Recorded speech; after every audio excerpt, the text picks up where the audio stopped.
My name is Lila of Labine Editorial, and in this video, we're going to be talking about sentence level self-editing. First, I want to cover two questions that I get asked a lot. The first is, do I need to self-edit if I'm going to work with an editor? The answer is yes. Everyone should be doing some amount of self-editing. Self-editing will save you time and money. You know your book the best. The closer you can get it to how you want it, the more your editor can help you. If your book is in good shape when you hand it to your editor, they will have a better understanding of your story, of where you're going with it, and then that allows them to use their time more effectively. Another question I get asked often is, do I need to hire an editor if I'm going to be self-editing? And the answer to that is yes, most likely. Someone who's reading your manuscript for the first, second, or even third time will always be able to find issues that you, who are reading it for the 100th or 1,000th time, won't be able to find. Trained professionals can really help your writing shine. It's the whole thing of you don't know what you don't know. When I went through my copy editor training, I learned things that made me think, oh my gosh, I'm so glad I took this training before I told people, hey, I'm a copy editor, I can help you. Because there are things that I learned to fix that I didn't know were things to fix. So a trained professional can always help you make your manuscript even better than you would have thought, because maybe there are things to fix that you don't even know about. So the type of self-editing I'm going to be talking about is detailed or sentence level self-editing. You're going to be doing this once you're completely happy with your story as a whole. So you're going to write your first draft, and then you're going to be doing revisions to help make your story as a whole better. That's not the type of self-editing I'm talking about. You are going to do that, and then you're going to be doing this more detailed sentence level editing. So you want to fix the big picture things first and then move on to the more detailed stuff. You don't want to correct all the, dialogue, punctuation in your manuscript and then change the conversation in the manuscript completely and then have to refix all that dialogue punctuation. When doing more detailed self-editing, you'll be getting rid of issues in your manuscript that can distract or prevent readers from getting lost in your story.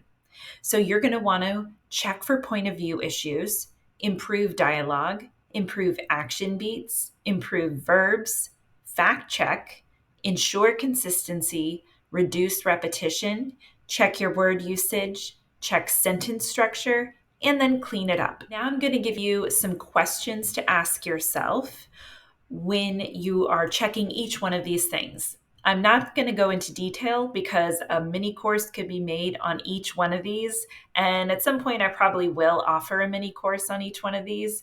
But for now, I'm just going to give you the questions to ask yourself, and then you could do your own research. At the end, I'm going to briefly discuss some resources I have for you, both free and for purchase, that can help you dive deeper into each of these bullet points. So the first one is check for point of view issues. Is it easy for the reader to identify when your point of view character has changed, if you're changing point of view throughout the book? Does the point of view character know more than they should? If I'm the point of view character, I can't know, and therefore your readers can't know, what's happening in the room behind me unless someone comes in and tells me. So your reader shouldn't know what your point of view character doesn't know. Does the point of view stay consistent throughout each scene? You're not head hopping. If it's a close or a deep point of view, is there narration in the language that the point of view character would use? You're also going to improve the dialogue in your manuscript. Does the dialogue sound natural for that character, for that time period, for that setting? Are your dialogue tags used appropriately? You're not mixing them up for action beats. Is dialogue punctuated correctly? That can be tricky, so make sure you've done your research. or your copy editor will also take care of it. But like I said, the more you can do now, the more effective your copy editor's work will be. Improve the action beats in your manuscript. Have action description or action beats been used to slow or speed up the pace of a conversation where you want to slow it or speed it up? Do the action beats help the reader easily imagine the characters in that setting? If your characters are having a conversation in a diner, you're going to have action beats like picking up a drink or wiping their mouth or swallowing, little things like that. Help remind your reader where your characters are during the conversation instead of just having a talking heads issue where it's just one thing after another, one sentence of dialogue after another, and your readers by the end of the conversation can't even remember where those people are.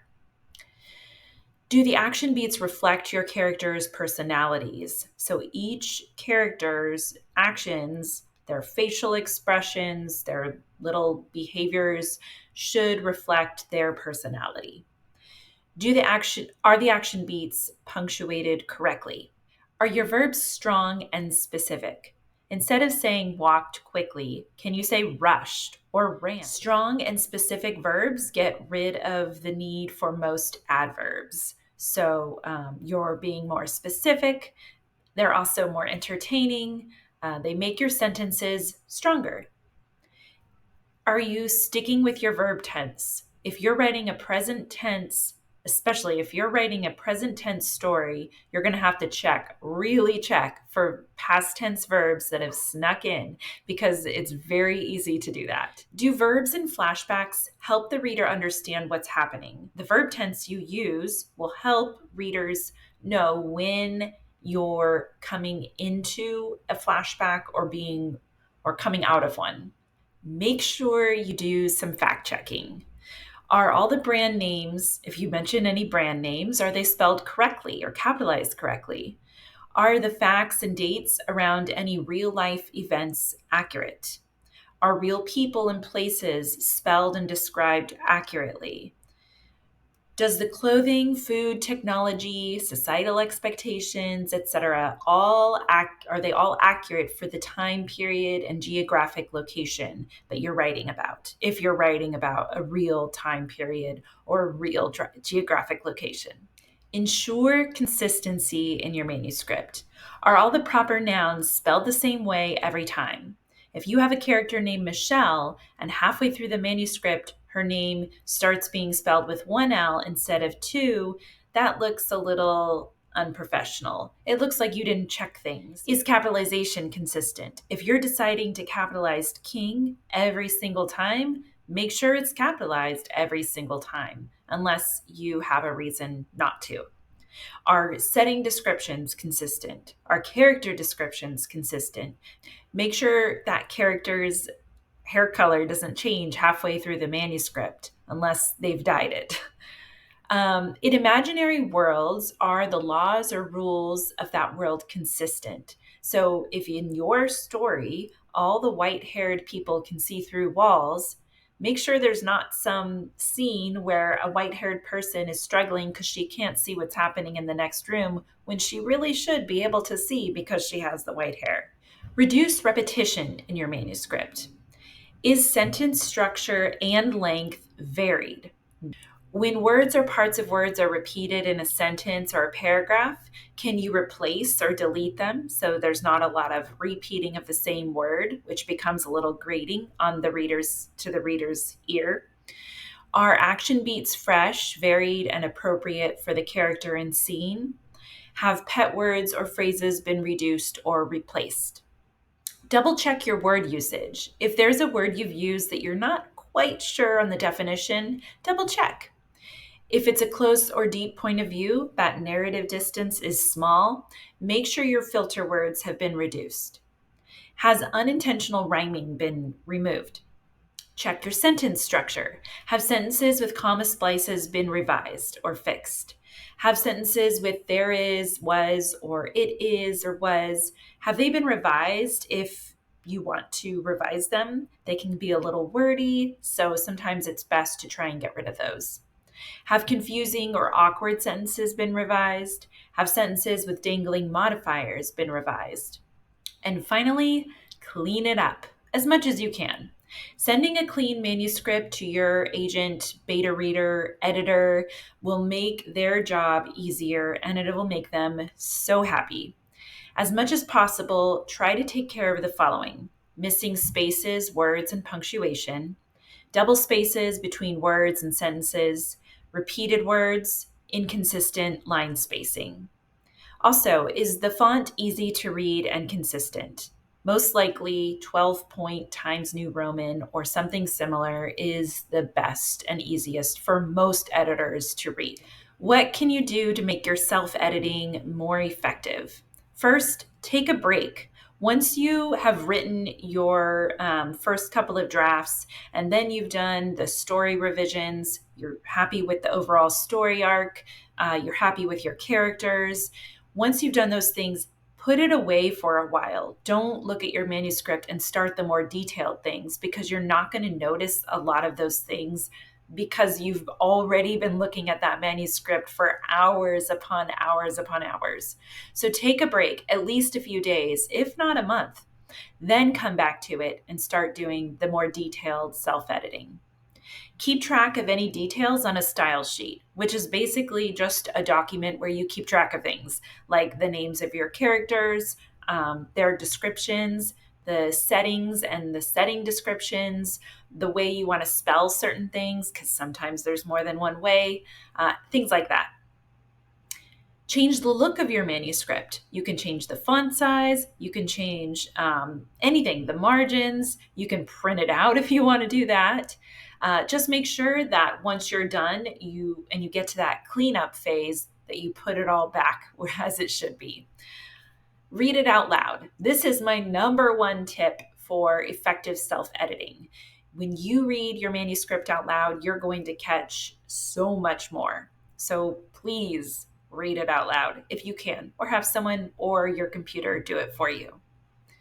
Use tools like MS Words Editor and Grammarly with caution.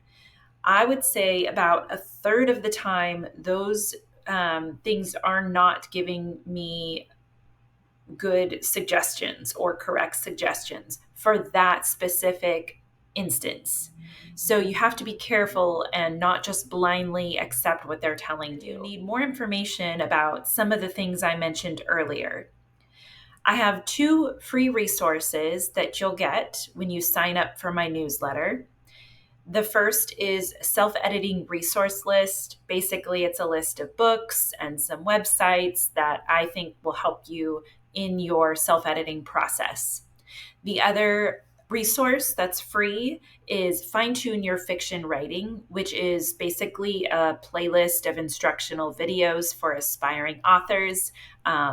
It gives help with sentence structure, common mistakes I see, 5 ways to improve your self-editing, and helps you with your verbs. I also have 2 mini courses available for purchase, and I'm hoping to have more in the coming months. The first is Character Conversations, and it will help you improve the dialogue and the action beats in your story. And the other one is Reduce and Refresh, and that will help you tighten the writing in your story.